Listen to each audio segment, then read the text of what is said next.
Saudara yang diberkati Tuhan Yesus Kristus, dalam Yohanes 10 ayat 17 dan 18, Yesus berkata, "Aku berkuasa memberikan nyawaku dan berkuasa mengambilnya kembali." Di bawah kolong langit ini tidak ada nabi, tidak ada rasul, tidak ada manusia dimanapun yang bisa berkata demikian. Hanya Yesus Kristus Tuhan, dan itu menunjukkan bahwa dia bukan manusia biasa, tapi dia adalah Tuhan yang berkuasa memegang napas hidup, ya. Dan waktu di kayu salib dia berkata, "Ya Bapa, ke dalam tanganmu ku serahkan nyawaku."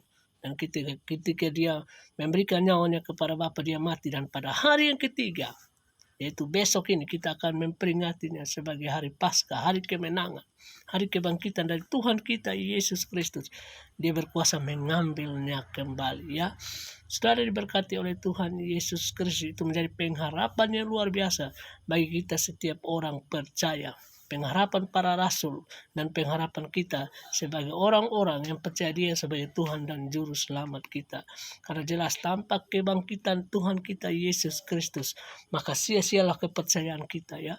Dalam 1 Korintus 15 ayat 17 firman Tuhan itu berkata demikian, bahwa tanpa kebangkitan Yesus maka sia-sialah kepercayaan saudara dan saya. Kebangkitannya adalah bagaimana membuktikan pada dunia bahwa tidak ada yang bisa mengalahkan Dia.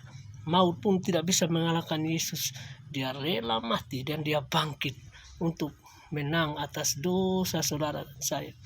Jadi saudara percaya Dia sebagai Tuhan dan Juru Selamat. Karena kalau kita percaya Dia, kita juga akan dibangkitkan bersama-sama dengan Dia, ya. Dalam Yohanes 11 ayat 25 dia berkata, "Akulah kebangkitan dan hidup. Barang siapa percaya kepadaku, dia akan hidup walaupun dia sudah mati," ya.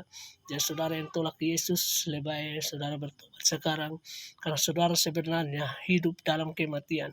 Saudara adalah mayat hidup yang sedang berjalan-jalan, ya.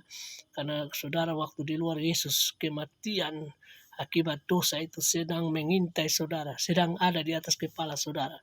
Saudara akan mengalami yang namanya maut akibat dosa kalau saudara tidak terima Dia sebagai Tuhan dan Juru Selamat saudara. Ini peringatan penting bagi orang-orang yang tolak Yesus. Lebih baik buat keputusan sekarang, ya.